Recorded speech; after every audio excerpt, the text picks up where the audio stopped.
The main event now with Mike Ryan, and the reason that we have him in here is that we both love to talk about uniforms all the time. It's time for a new fashion corner, and big news. We're going to start right out of the gate here, Mike. We have named this segment, or should I say our fellow football Americans have named it. Thanks for all the submissions all over social media.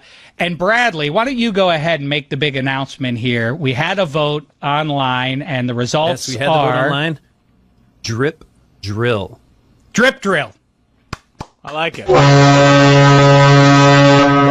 Is that a tugboat? Yeah, it's the only sound I had to like something big. So yeah, drip drill. There you go. Drip drill. So there we go, drip drill. Let's jump right into it. Our focus on the first, our focus here, the first proper drip drill. Maybe the best uniform division, at least in pro football, the AFC West. And the big issue in that division right now, Monday Night Football in Vegas, the Raiders make anybody who they're going up against look good with that black and silver. It sets up their foe to look nice.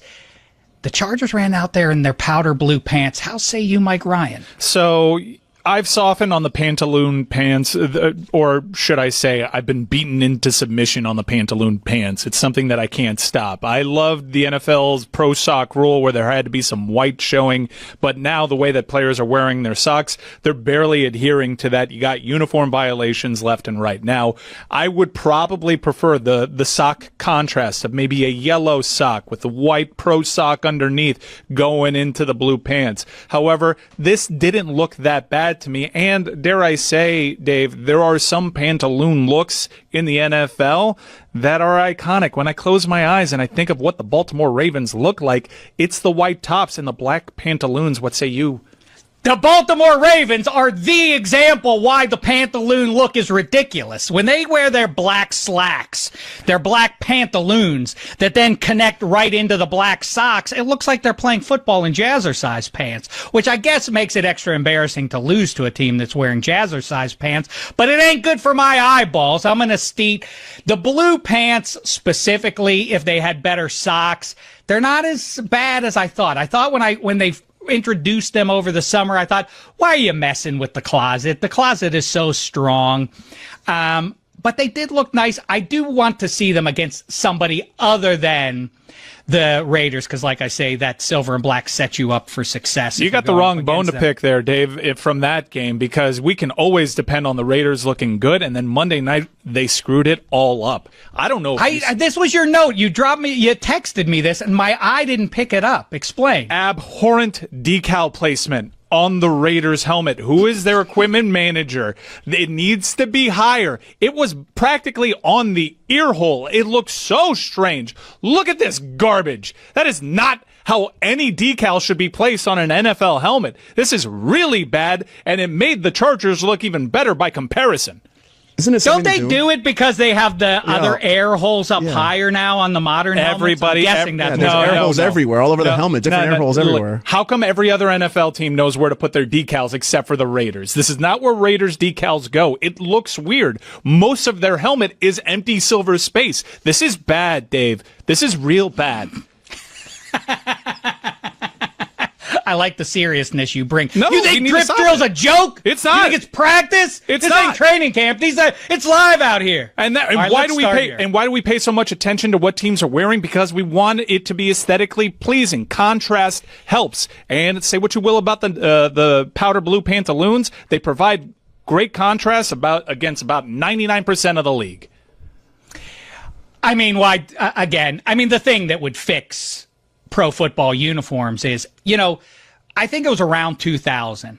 The league kind of broadly decided, like in the age of as the TVs get better and HD quality, we are going to go away from the specificity of the super ornate striped socks. Like the Bears will still wear their ornate, heavily striped socks, but most teams have just replaced it with one solid color. Like the Colts have done that. The Broncos do that.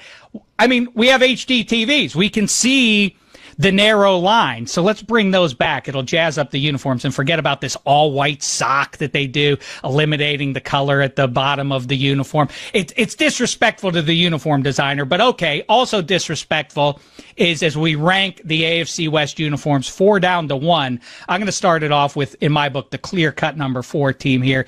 It's the Denver Broncos because it's disrespectful to their forefathers that they're not wearing one of their good uniforms like the John Elway era with the Bronco with his nose putting snot out on the foes and all that, and the Orange Crush getups. What these, I can't even make sense of what these are. How say you? It's neon orange. It's very bright, but I will say the Broncos probably had one of the better redesigns in the 90s, and while I agree, those you miss those. They're nostalgic. The orange tops with the snorting Bronco on the helmet. I only associate that helmet with playoff disappointment and failure. It was only until the redesign where they brought a Bronco with a flaming mane on its helmet and those weird weird piping on their uniforms that made it look like a bunch of commas were getting in the huddle. That's the only time that they actually won anything. And to a child, that was a welcome redesign. Yeah, the look stayed around a little bit too long, but the further we get away from it, the more we realize that is perhaps the single most influential uniform redesign in sports history. Because it's influential doesn't equal it being good. It means a lot of other people had bad taste and were picking up on what the Broncos and who was the designer? Nike, I'm guessing, would have designed. They kind of made them look like Nike checks a little bit. They were bad, and the vertical stripe that bled up from the pants onto the side, that was a terrible movement in pro football that we've largely, if not entirely, gotten away from.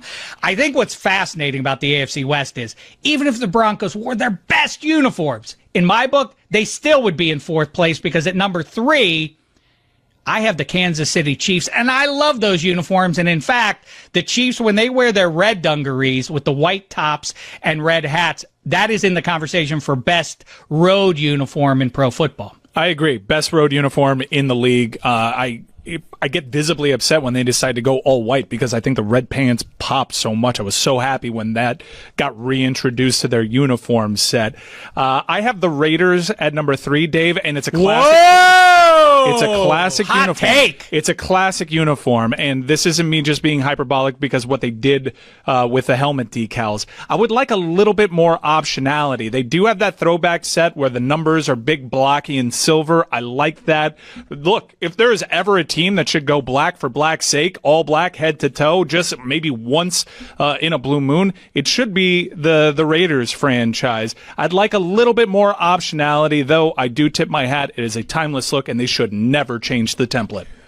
Well, like the Chiefs, neither team has ever changed their uniform or has made very slim changes over the decades. So I admire that alone, that the Chiefs have the exact same getups that they had back in the AFL. Fascinating.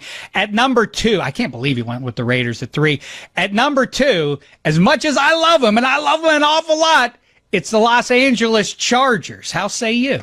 I have the Chiefs at number 2. And I guess this will lead into a debate as to why the Chargers are my number 1.